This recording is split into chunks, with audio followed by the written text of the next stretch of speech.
Thank you so much, Lynn, for being here today and taking time out of your busy schedule. So before we get started, we wanted to know a little bit more about you. So if you could tell us what your story is and how you became a part of Fighting Eel. Oh, actually, let me grab your mic. Can you guys hear me? I'm pretty loud. I feel good. Yeah, I'm good.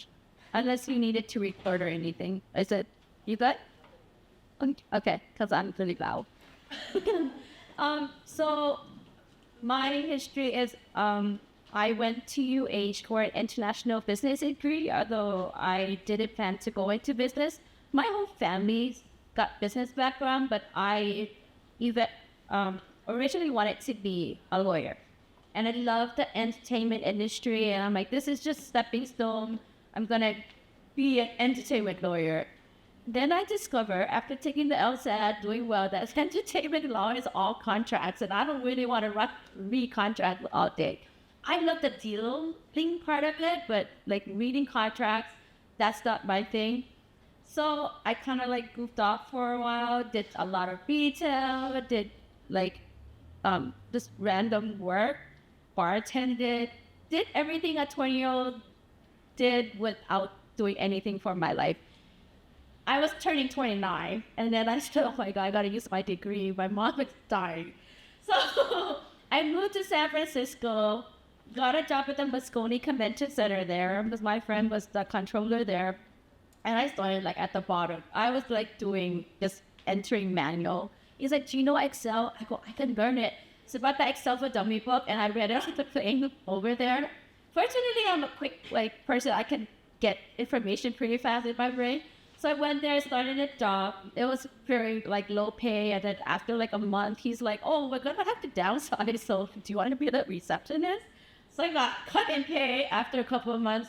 But you know what? 6 months after that, I was like a catering manager. I was making good money, and so I was there for 3 years. It was a pretty fast promotion. It's a different pace from Hawaii, honestly.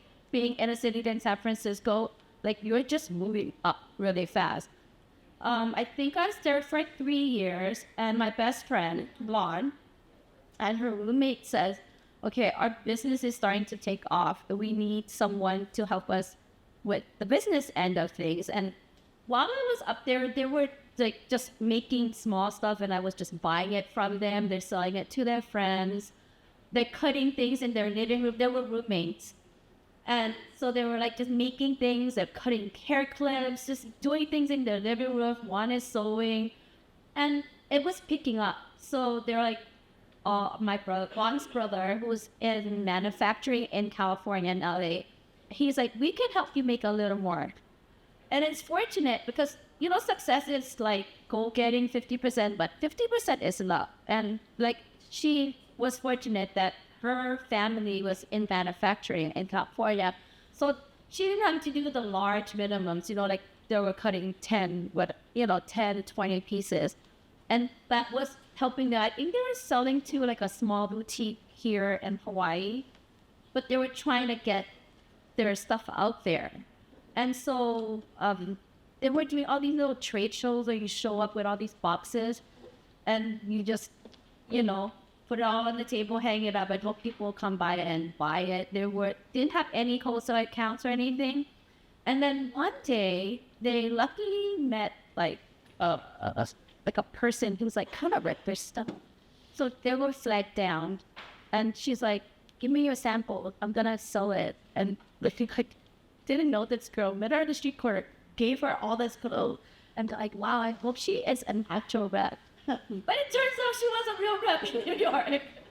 And that's how they started getting these wholesale accounts. And they're like, okay, well, Lon major in fashion promotion. And Rona, her partner at that time, was a photography major. She's an artist. And like no business background. And I was like, oh, that. And that's how I got involved in Fighting Eel. So Lon and I have been friends since we were immigrants from Vietnam. Like we were in second grade. It was literally my name, Lon, and that was all the English we knew. But that's how like I'm embroiled in Fighting Eel. It just, my best friend started the brand. So when I came back, that's when I started with Fighting Eel. And I think it was 2006 with San Francisco. But by then I'm like, okay, I got a real big girl job. I know how to like, use like things to organize. And they gave me a manila folder, a one manila folder with maybe 10 written receipts. And they're like, this is the company. And that's how we work together. And they would do the creative and like shipping stuff. And I would do all the paperwork and organize the business end of things. And that's where we started. And now we're here. Wow.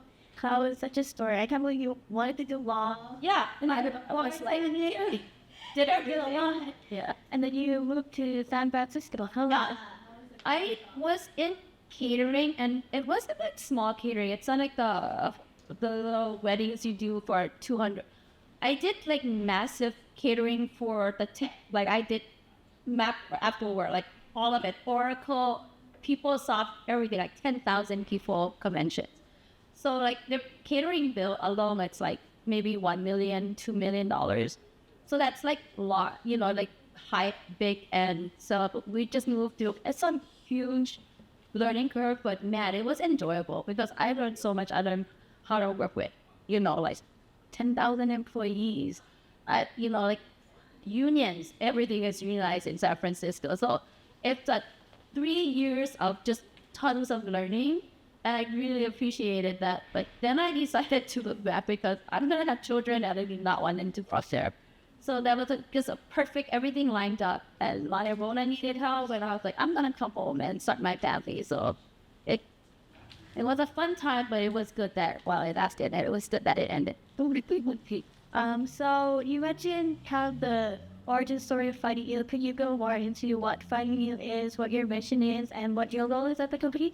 So Fighting Eel, so Lon and Rona, I think Rona is artistic. When they started, they were partners. Ron is the only owner of Fighting Eel because Rona retired like 3 years ago. But when they started, it was started out of unemployment. And, when one door closes, another one opens, right? Rejection is redirection. So you guys gotta keep that in mind. Like, we all worked at this little boutique called Agnes Bay. It's a French brand at Alamoana, and they decided to close the Alamoana store. And like, I moved, Lana and Rona where they get their, pension, their little package. And they were just floating at Kainklana Beach for a couple of months. All I did, and then I was like, let's just start something. We're gonna make stuff. Lana and I have been making clothes for ourselves since high school. Like, when we couldn't find the things we wanted to wear, we would just make it. But so I was in San Francisco, and they're floating, unemployment floating at Kainklana Beach, and I'm like, let's just start something. And they just did it. And that's where it all started, because of unemployment. How great is that, right? You would think like, oh no, I'm jobless, but hey, look at where this now. And my role there, my director of awesome title. We're not into titles at Fighting Eel. Like, you just do what needs to be done. I could put janitor, because sometimes I speak. I could, I can put whatever needs to be done. Like, we can count things in. I can sit there, pretend I'm a big boss, but at the end of the day, we all at Fighting Eel do what needs to be done, and that's like the success of our company. Is that no one is too big for any role. Like, I'm okay sweeping, I'm okay opening boxes, I'm okay counting, I'm okay packing, but I'm also okay hiring and firing. Like, if you just gotta be able to pull up your big girl panties and just do everything that needs to be done for the success of your company and your organization. And I think that's a big part, is that our people really put in the heart and soul of the work. And that's what I do there. I do everything. I do my numbers, I do HR, I do all the financial planning, I do all the deals for when we open stores. I do a lot of stuff. I sometimes fit model because sometimes I want to see what it looks like on a mom body. Sometimes I help Josh that. Like, we do everything, but I think my main thing is that I crunch numbers and I steer financially the direction and the people at Fight. So Lot is the designer, owner, and founder. She does that work. Like, she makes it pretty. She's very good, like, savvy business person too, but not to the nitty gritty. Like, I need things to balance. and she doesn't care. But that's my job. So that's what I do, but it's a lot of everything. So yeah, if you want to say like, I'm going to hire someone to replace Lynn, you might have to hire like 3 people. Because I do a lot of stuff, and everyone at our work kind of have to be replaced by a few people because we know how to do it. We're organized in a way where if one person is not there, the company still floats, like everyone's still okay. Yeah. That's what I do. So I do everything. I love the title Director of Awesomeness. I gotta give it to myself because I think everyone that works for our company is awesome, so I direct them. So taking a few steps back, I want to ask you about your time at Shidler. So what did you learn that you can now apply to your front role in everything you're doing? It wasn't Excel. But I had to learn that from a book. I don't know, I think nothing that I could pinpoint, honestly, but I think it was a great foundation to just applying things to life. Generally, like everything I learned in school is just that you never can pinpoint exactly what it is you got from it, except for the fact that sometimes when you're like, oh, I know this, I don't know, maybe because I absorbed it in school, but I can't, it's been a long time, and that's an unfair question. So I'm not old. But I think it was important. However, I did feel that my life experiences play a much bigger role. So that's why I encourage all of these guys to not just learn, but apply. I mean, any job could teach you skills for your future business. Any job. Like you could take any job and learn something from it that will apply to your future business. So I feel like life experiences play a big role. So it's just been so long. I don't really remember my time that much. I remember like joining Alpha Beta Chi. I don't know if that's even there anymore, but I had to pledge for it. It was a business club. But and then I met a lot of the friends from it. And that's what I took from it. But I think classes, so I don't really have one that, the business writing class. More. That was important. How to do like your resume and stuff like that. Like when it was a thing, like before you have AI, right? But now you have AI, so I don't know. Yeah, I think that's really good advice, actually. Experience is a really important thing. So when you were in college, did you have any idea of what you wanted to do for your career? Did you think or would have ever predicted that you was working for Fighting Eel? I don't think I predicted working for Fighting Eel. Fighting Eel wasn't an idea. Like, Lon wanted to do fashion. So we were at UH together, but because she did fashion promotion, we had to take some marketing classes together. It overlapped. So that was fun. But no, I was going to be a lawyer, you guys. I was like, yeah, this is just a step. I'm going to take my LSAT. I'm going to be a lawyer. And then I'm like, wait, I don't like lawyering. In retrospect, I could have done like different lawyering, but in my head, I thought I was wanting to deal in Hollywood. But that was kind of an entertainment lawyering where that is just contracts. So I really thought I was going to be a lawyer. I have a mouth like me out of the song, so. Thank you. So I guess since you first joined Fighting Eel, how have you seen the company grow into how it is today? I would say it grew like 95%. When I started, like I said, I had a manila folder and handwritten receipt.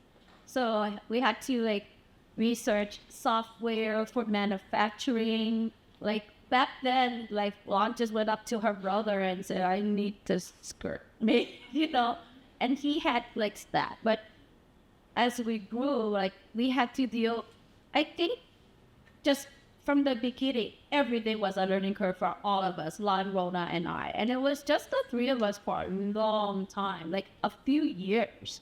Like, and we only wholesale. We didn't retail. And the wholesale game is completely different from what it has completely evolved. What we are today is nowhere near what we were 20 years ago. We only retail now in our stores and online. We don't wholesale. But when we started, Fighting Eel started, it was only wholesale. And wholesale timeline is weird. Like, I don't know if any of you guys are planning to start a fashion line, but you design it, you make the sample, this is all like 9, like year before it goes out. And you're seeing this thing over and over again. You make the samples, you get the awesome rep, right? You send the samples to the rep puts the sample in the show and then shows it for like 3 months to all these different boutiques and department stores, and they write the order 6 months in advance. Then you get the order, and you have to have some kind of financial money, because then you have to put in these orders. So you have to front the fabric, front the sewing, front all of that. And then you get these finished fabric, finished pieces, like, 5 months later, and hope, dear Lord, that these stores that ordered it will take it. Because when we had a huge crash in, I think, 2010, half of the orders we bought and paid for and made, cut to order, were not taken. So, like, that's how this, and then we found that, like, it was really challenging. And I think from that crash was when Fighting Eel, when our following in Hawaii, it's so huge.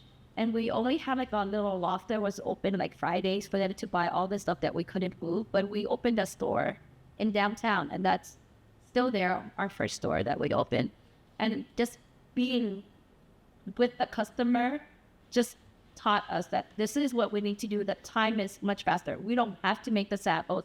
We don't have to show it. We can just make what we want to make, put it in the store, and sell it. We don't have to deal with all having your stuff at Nordstrom sounds so great, right? No, it's not. It is not, you guys, because the shipping manifest is like an inch thick. How they want to ship. When we had that order from Barney's, New York, oh my gosh, the boxes that it gets shipped in has to be 6-ply or whatever, and it has to be hanging. It's challenging to do wholesale. You want those big orders, and yet at the same time, those big companies really take advantage of the small guys. And then the small orders you appreciate, but then their business is like touch and go, So I think we learned that we wanted to deal directly with customers. So that's why we started opening our stores. So I think we opened downtown, and then the next year we opened Kailua. The year after that, we opened in Royal Hawaiian. That store is closed now after COVID. But it moved, kept on going. And now we make accessories, and now it's fun. Now that the brand is not just clothing anymore, we're like lifestyle brand. So it's fun. It's fun because we get to do all kinds of stuff, man. It's very busy work, though. It's not glamorous either. So you mentioned a lot about hitting a lot of learning curves and learning from your experiences. If you could think about one difficult situation that stands out to you while in your current role, because I know you wear a lot of different hats. Can you talk a little bit more about that and how you dealt with that situation? I feel like we have all kinds of curve balls throwing us. If you would think that we're established and everything's easy, it's never easy. You will always deal with things, big issues. The first big issue we ever dealt with, I have to tell you, and it's all of us. There were only 3 of us. We had that huge order from Barney's, New York. It was like $200,000 or something, a wholesale order. We're there, Rona and Lana in LA trying to pack it. And it was a factory, and SWAT team came into the factory, and they're like, we're confiscating everything. You guys are hiring illegal workers. They got the address wrong, but that did not, that was not clear for 6 hours. That we thought that $200,000 is going to SWAT. And they descended on the factory, and they got the address wrong. But for that, they were freaking out. I was Googling, what do you mean? It was stressful. How we deal with stress and Fighting Eel is we eat. I think. And I can't say this enough. You have to stop. If something is coming at you, as my best advice is walk away and go and eat. You will take so much better on a full stomach. We deal with all of our problems with food. We put it down. Lana, we gotta go eat. And it helps us. It helps most of us. So I would highly recommend eating. But we have problems all the time. Like, we are doing a collab right now with Manoa School and UH School. Somehow our fabric manufacturer gave us a subpar fabric, and it was due. We bought the fabric, we shipped it, we paid the duty, we paid for it to sew, we paid for it cut, so, and then we looked at it and we're rubbing it, and it was just buzzing up. We can't put this out, and so we had to stop. We had to box everything, and it's just sitting there. And we got new fabric sent in. We did the same thing, and it happens. You can't dwell on something that's already happened. I think that's a really good thing you have to take with you, is that it's done. What can we do?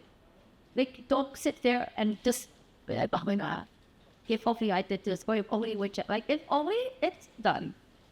Eat and move on. Eat and just move and solve it. We don't dwell on mistakes. We understand mistakes happen. We understand things are always gonna go wrong. Nothing is ever smooth. We had all our productions lined up for 2024. We thought we were ahead. And now because of that fabric, we went back and checked, and 1/3 or 1/4 of our fabrics no good. So we're in the process of fixing 2024's problem right now. And everything could go right, and then COVID. Right? COVID was like a huge turning point for us, and it was devastating. And we're like, what are we gonna do? We only retail. But because we calmed down, we went slowly, we ate, and we actually came out of COVID way stronger and much bigger than we went into COVID. And we grew 25-30% out of COVID. I think we only were down 1/4 for that year because we don't dwell. We just forge ahead. I think that's how we just do it, for our company. So, I can name so many more things that went wrong. A lot of things went wrong all the time. But we just say, okay, it's done. What are we going to do? I think the advice you gave about eating. Yeah, eating, it's so important. It's very relatable. And we all just eat. Yeah, you have to pivot your brain. You have to turn that off for a second so you could focus. So eating is super important. Thank you. So I see you talked, there's a lot of learning curves that you went through, a lot of processes that you go through, a lot of all that. And I know you did only 3 reviews, so you have a lot on your plate. But how do you manage your time, and how do you stay on top of all of the different things that you have to do, everything being thrown at you, when you need to get it done? It's different. Everyone's different, right? So Lon, she's working 24 hours a day. She is working when she's on the plane, on vacation with her family. She's nonstop, right? That's how she does it. She's thinking, she's creative though. So her, creative doesn't stop. I can stop my brain. I walk out of the office, I don't have to look at that Excel sheet, that spreadsheet anymore, right? That Google sheet. But Lon is creative, so she works 24 hours a day. So that's how things get done for her, per section. We have a lot of help now. Our company's much bigger. We used to do everything on me and Bona's got, so there's care. We have a nice group of core employees, but now we have a whole, web, promotion, marketing, and we have our studio now. But I think how you manage it is you have to prioritize. I know work's important for me personally, but also when I walk out of there, I don't really think about it unless it's something necessary. And my job, I could do that. I'm not the creative person, but however, I always have work on the brain, so I could be at home and I'm sitting there scrolling up, oh, this is a great idea. How can I apply that? So it never gets turned off. If you care about your job and your business, it usually doesn't get turned off, but you have to prioritize. My kids are important. Always check in with them. Now that they're teenagers, they're not prioritizing me. So I have more free time for sure. But, before they were not teenagers, I had, you just have to prioritize things and see what's important. Yeah. And Yes, I have lot. She makes everything under the sun. She wants to, she makes it, and she works 24 hours. So I don't know how she separates it. Lots of vacation to lots of eating. So I know you also mentioned in your biography that one of your strengths is reading people and predicting customer cuts. Could you elaborate more on why you mentioned that? And I do think that is my superpower. And I think your generation is amazing. I think you guys are like so inspiring, and you guys have all these cool tools at your fingertips. But what I do think your generation lack, and I think everyone here should practice it, is that interpersonal relationship. Because when I need service or I need something done, I can't. My daughter wants to text me. I know we're not texting each other. She's like, how come you didn't text me? I go, because I need you to hear my tone, and tone is important. So when I hear when I'm talking to someone personally or even on the phone, I could hear the tone, and I know everyone. Some people need it more direct. I'm one of those people. I don't like to be complimented to get me to do things. I like for you to just clearly ask me to do something, and I'm smart enough to be a judge of like if what I want to do or not. I don't need you to compliment me in a way where, oh no, I don't like that, and I can rewrite you. But some people need that, and I respect that, and that's what I give that person.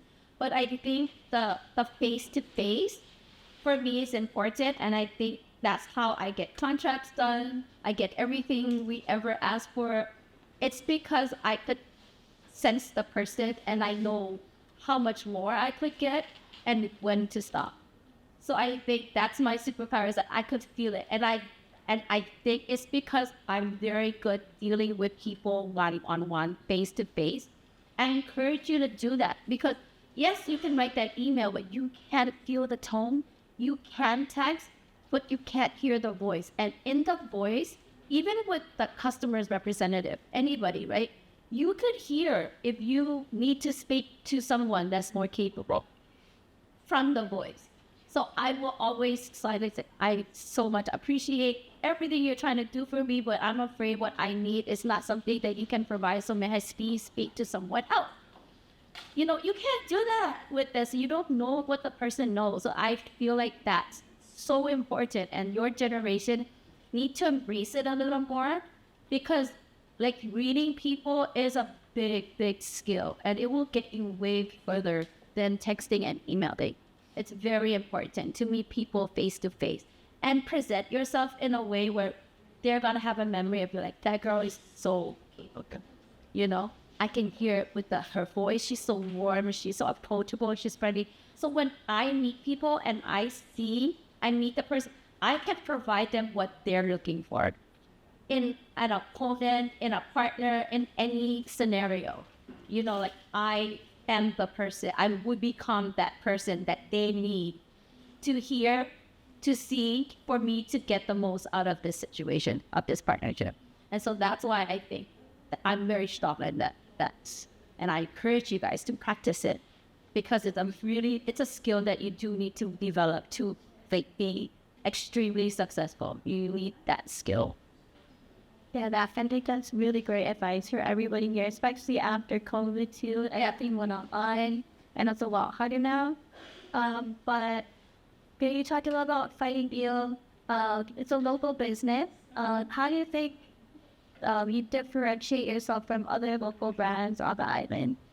I think we are different because we've always made like Lauren, because she's the creator. So she's like, we're like the same person. Except my brain operates differently and her brain operates differently.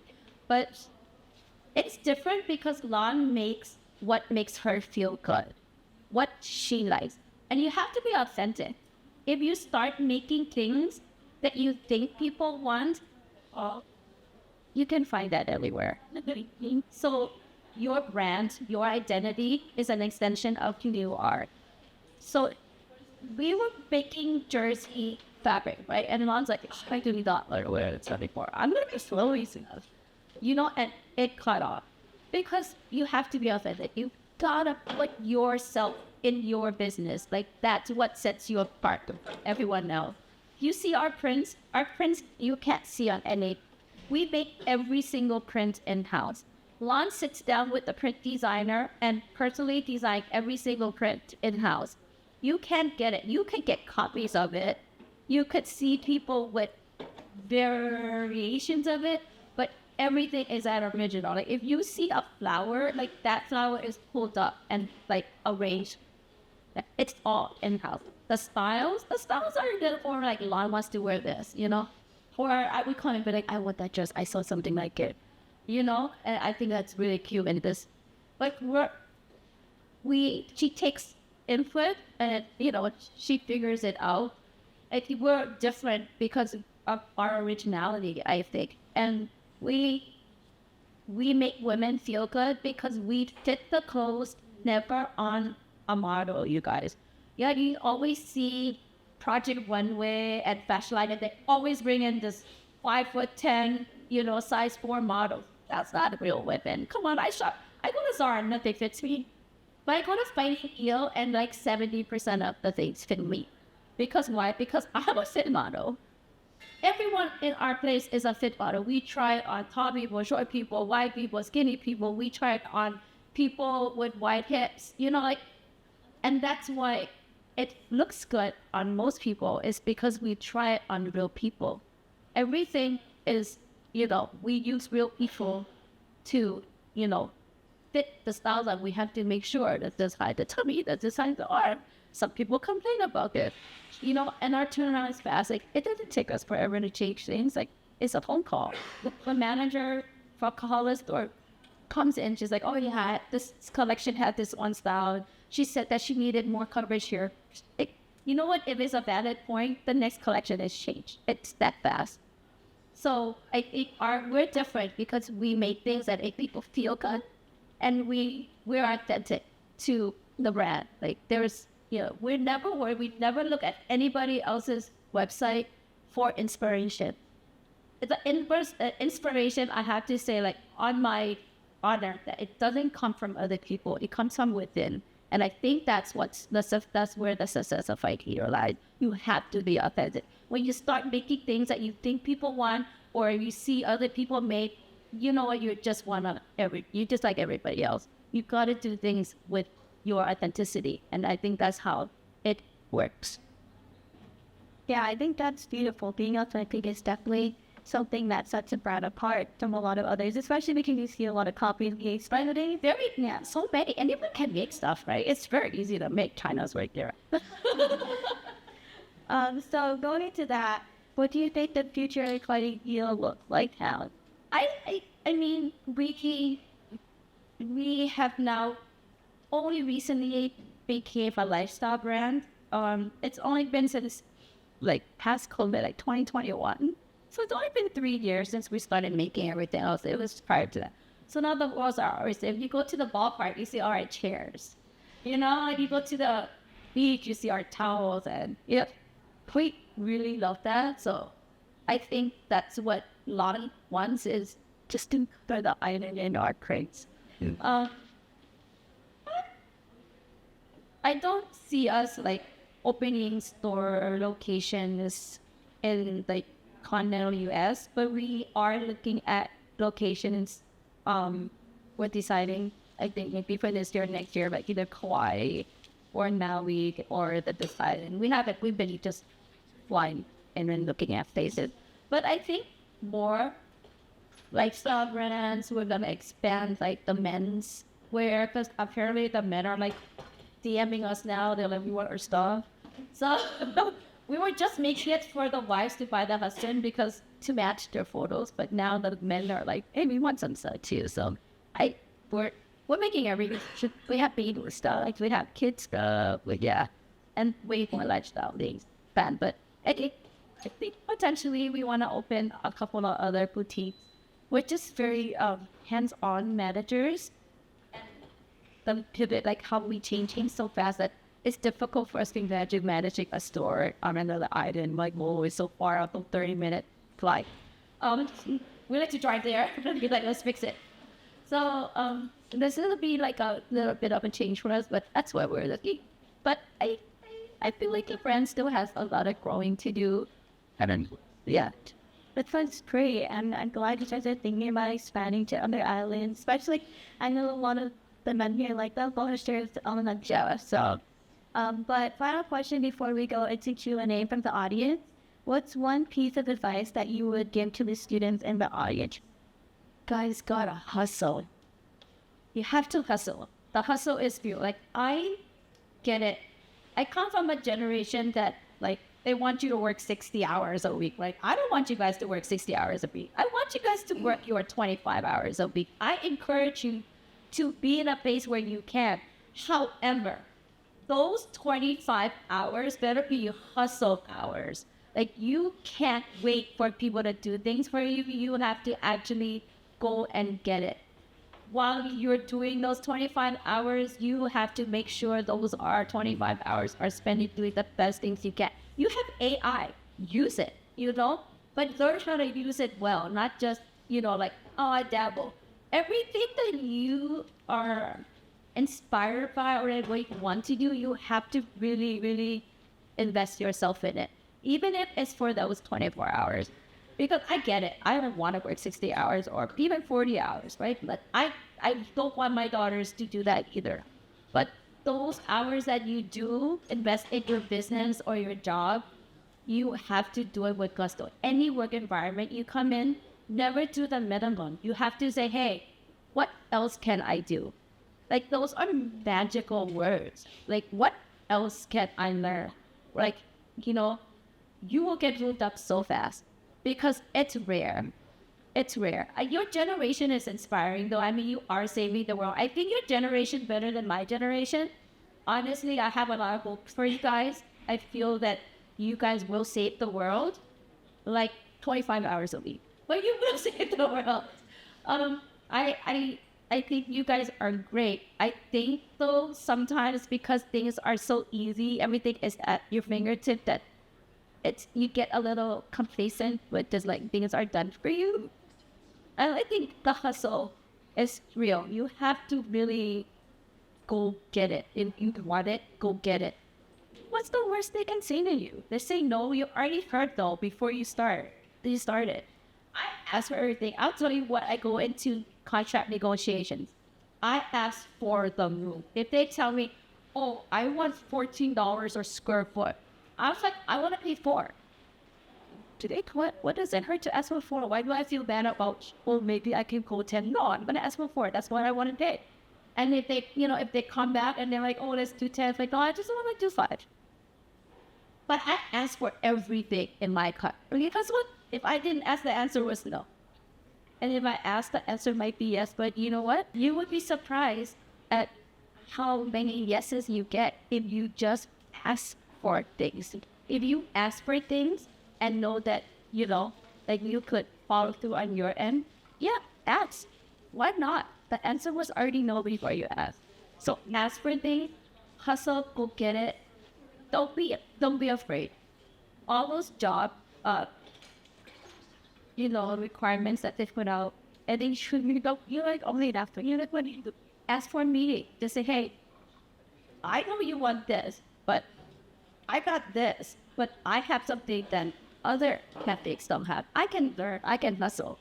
And trust me, how I interview people is not on what you know, it's who you are. So, yeah, don't be afraid of the jobs that are posted that says, you need this. I mean, of course, unless, of course, it says you need to lift 70 pounds, you should be able to lift 70 pounds. But the other things, like 5 years experience in customer service. So you have 1 year. Who cares? That 1 year could have been invaluable with the 5 years someone just sitting there going $4.35. So go for it. Ask for things. Reach. Don't just be complacent with like, I'm not gonna look at this job because I don't qualify. Go in. I interview people all the time, and I don't look at their resume when I interview. My interview technique is actually completely different from. You can prepare and you can come in and you will be thrown off because I ask and I just talk to you. as a person. I ask how your life is. I ask about, like the things you like to do for fun. I don't ask you what your strengths and weaknesses are, because those are practice questions. Everyone comes prepared for that. I don't care about your strengths weaknesses that you think are. Yeah. I talk to you until you're so, you just let your guard down and all kinds of stuff comes out. Like, you have no idea the things I've heard in interviews when you just talk to the candidate. Because I'm interested in the person. Because working in Fighting Eel, unless it's a special special task thing, like everything could be earned. Kind of. You just need a person that's willing to third expect to be like a calm. So yeah, ask for things, reach. Ask for things. First thing you can get is a no. Here, move on.